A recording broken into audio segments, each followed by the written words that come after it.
মরুভূমি থেকে আধুনিক শহর, প্রজন্মের পর প্রজন্ম ধরে আরবদের জীবনে বাজ পাখির রয়েছে বিশেষ স্থান। একসময় শিকার আর খাদ্যের যোগানে অপরিহার্য সঙ্গী হলেও আজ এটি কুয়েতের সাহস, ধৈর্য আর স্বাধীনতার প্রতীক। দেশটির জাতীয় প্রতীকেও রয়েছে ডানামেলা বাজ পাখির ছবি। তেল আবিষ্কারের আগে খাবার জগতে শিকার করাই ছিল কুইতিদের প্রধান ভরসা। বাজ পাখি দিয়ে তারা ধরত হোবারা, বাস্টার্ড আর খরগোশ। তবে শুধু শিকারই নয়, বাজ পাখি ছিল তাদের পরিবারের অংশও।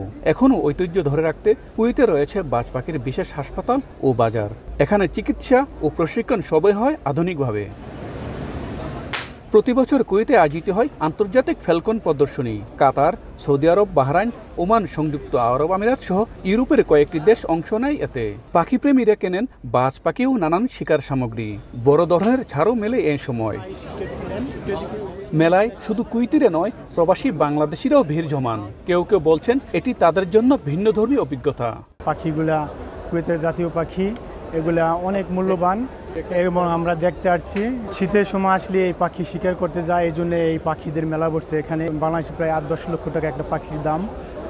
কুয়েতিদের সাথে আমরাও আসছি একটু দেখার জন্য, ঘুরে দেখতে আসলাম। কুয়েত প্রতি বছর কোটি কোটি ডলার খরচ করে বাজ পাখি কেনে। পৃথিবীতে একমাত্র এই পাখির জন্যই সীমান্ত পাড়ি দিতে লাগে পাসপোর্ট।